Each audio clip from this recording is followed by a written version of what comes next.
నమస్తే, welcome to ARK TV. ప్రతిపక్ష నేతగా తొలిసారి అసెంబ్లీకి రానున్న కేసీఆర్ తెలంగాణ అసెంబ్లీలో అధికార విపక్షాల మధ్య వ్యూహాత్మక సమరానికి తెరలేవనుంది.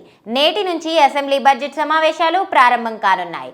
అయితే బీఆర్ఎస్ అధినేత మాజీ సీఎం కేసీఆర్ ప్రతిపక్ష నేతగా అసెంబ్లీకి వస్తారా రారా అనే ప్రశ్న ఇప్పుడు హాట్ టాపిక్ గా మారింది.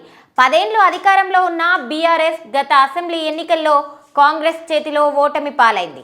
కాగా గతేడాది కాంగ్రెస్ ఏర్పడిన తర్వాత జరిగిన తొలి అసెంబ్లీ సెషన్కి కేసీఆర్ దూరమయ్యారు. ప్రమాదవశత్తు తుంటి ఎముక విరిగి సర్జరీ అవ్వడంతో ఆయన 2 నెలలుగా బయటకు రాలేదు. ఈ మధ్యే గాయం నుంచి కోలుకున్న గులాబీ దళపతి గజ్వెల్ ఎమ్మెల్యేగా ప్రమాణ స్వీకారం చేశారు. అంతేగాక వచ్చే పార్లమెంట్ ఎలక్షన్స్కి క్యాంపెయినింగ్ కూడా చేయనున్నట్లు సమాచారం. కొత్త పాత్రలో కేసీఆర్ ఎమ్మెల్యేగా, మంత్రిగా, డిప్యూటీ స్పీకర్గా, మహబూబ్ నగర్, మెదక్, కరీంనగర్ స్థానాలకు ఎంపీగా, కేంద్ర మంత్రిగా, 2 సార్లు ముఖ్యమంత్రిగా పనిచేసిన కేసీఆర్ ఈ మారు కొత్త పాత్ర పోషించనున్నారు. తెలంగాణ అసెంబ్లీలో ప్రతిపక్ష నేత హోదాతో కేసీఆర్ అసెంబ్లీ కార్యక్రమాల్లో పాల్గొననున్నారు. అయితే ప్రమాదవశత్తు తుంటి విరగడంతో ఆపరేషన్ చేయించుకున్న కేసీఆర్ 2 నెలలుగా అన్ని కార్యక్రమాలకు దూరంగా ఉన్నారు.